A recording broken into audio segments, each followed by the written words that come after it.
Howdy, folks. It's been a while. Good to be back. I have been very busy with life and have not created any content in several months. My apologies to all my adoring and loving fans.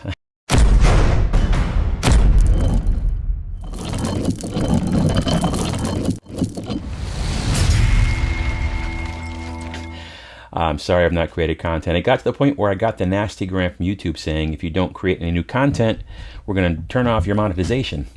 Not that I'm doing it for the monetization, but it takes a lot of work to get there, and I don't want to reapply. So I got to get back on it, and there's plenty to talk about. So I think I'm known for talking about AI in the music world. I'm a big supporter of AI and technology in general because that's what my day job is.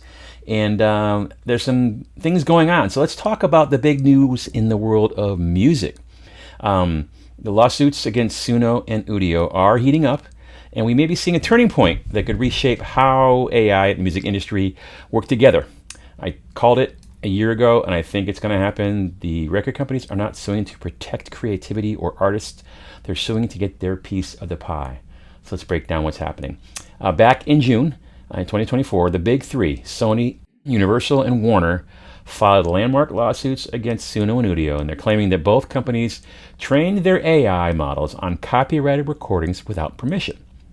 Now, the RIAA is seeking damages of up to $150,000 per song, plus injunctions to stop.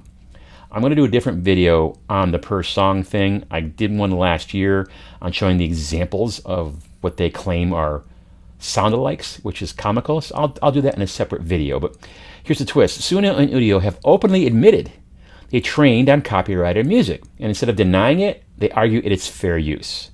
Now, this isn't without legal precedent. Recent cases like Bartz versus Anthropic and Kadri versus Meta have suggested that training AI models on copyrighted material may fall under fair use protections. Now, then in June this year, things escalated. Country artist Tony Justice and his label filed class action lawsuits on behalf of thousands of independent artists. Their point is simple. It's not just the big labels being affected, but indie musicians too, often the ones most vulnerable in this rapidly changing industry.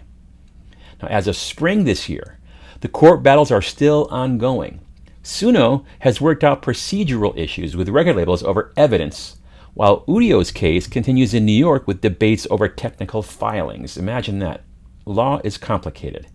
The fair use argument hasn't been tested in music courts yet, so these rulings will be hugely significant.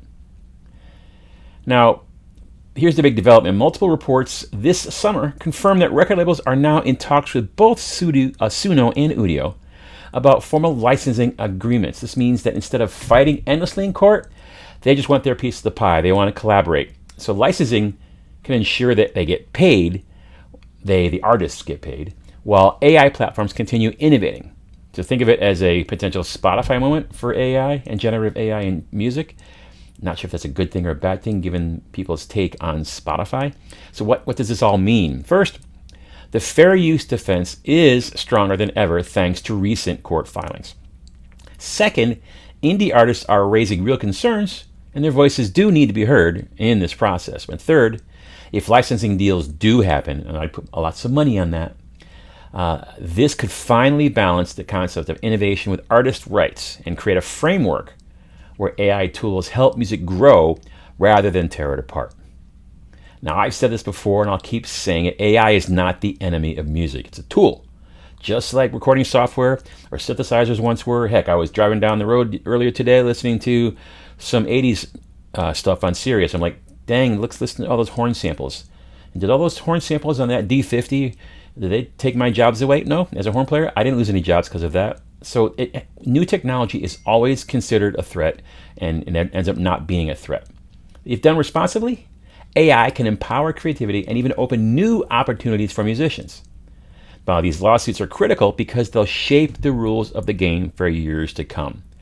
We'll see how it goes. I've expressed my concern about juries in the past. Who knows how it's going to go? So what do you think? Should training AI on copyrighted music be fair use? Most of you probably say no. Or should every single recording require a license? Drop your thoughts in the comments. Hit me up. Like and subscribe. You know this stuff. And I'll be back with more content very, very soon. Thanks for sticking around. Missed y'all. Look forward to creating more content. Now go make something great.